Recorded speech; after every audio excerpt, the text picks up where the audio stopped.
ഞങ്ങൾ പഴനിയിൽ നിന്ന് തിരിച്ചു വരുന്ന വഴിയാണ്. അപ്പോൾ ഒരു ഫ്രൂട്ട്സിൻ്റെ കട കണ്ടിട്ടുണ്ടായിരുന്നു. ഫ്രൂട്ട്സിൻ്റെ കടയല്ല, ഇങ്ങനെ നമ്മൾ റോഡ് സൈഡിലൊക്കെ ഇട്ട് വെക്കില്ലേ. അപ്പോൾ അത് ഞാൻ കാണിച്ചു തരാം കേട്ടോ നിങ്ങൾക്ക് എല്ലാവർക്കും. നല്ല ഭംഗിയുണ്ട് കാണാനായിട്ട്. അതും നല്ല റേറ്റ് കുറവുണ്ട്. നമുക്ക് ഇവിടുന്ന് അഫോർഡബിൾ ആയിട്ടുള്ള റേറ്റിലാണ് നമുക്ക് ഇവിടുന്ന് സാധനങ്ങൾ കിട്ടുന്നത്. പിന്നെ നല്ല ഇതാണ് തെങ്ങിൻ തൈയൊക്കെ ഇവിടെ വിൽക്കാനായിട്ട് വെച്ചിട്ടുണ്ട് കേട്ടോ. അതേ ഇവിടെ. അപ്പോൾ ഞങ്ങൾ ഫാമിലി ആയിട്ട് വന്നപ്പോഴത്തേക്ക് നല്ല രസമുണ്ട്. നല്ല ഓറഞ്ചിനൊക്കെ നല്ല വിലക്കുറവ്. 1 കിലോയ്ക്കൊക്കെ 80 രൂപ. ഇത് ആപ്പിള്, ഈ ആപ്പിള് കണ്ടോ, നല്ല നല്ല നല്ല ഞങ്ങൾക്ക് കഴിക്കാനായിട്ട് തന്നായിരുന്നു. അവർ മുറിച്ച് തന്നായിരുന്നു. നല്ല ടേസ്റ്റാണ്.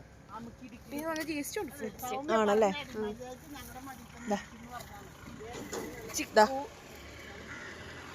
ഇതുണ്ടോ, ഓറഞ്ച് 2 ടൈപ്പ് ഉണ്ട്. മറ്റേ 80 രൂപ 1 കിലോ. അതിനൊക്കെ നല്ല മധുരമുണ്ട്. നല്ല സ്വീറ്റായിട്ടുള്ള ഓറഞ്ചാണ്. നല്ല രസമാണ്. നിങ്ങൾ ഈ വഴി വരുവാണെങ്കിൽ, ഞങ്ങൾ ഈ പഴനിയിൽ നിന്ന് ടെമ്പിളിൽ പോയിട്ട് വരുന്ന വഴിയാണ് ഞങ്ങളിത് വാങ്ങാനായിട്ട്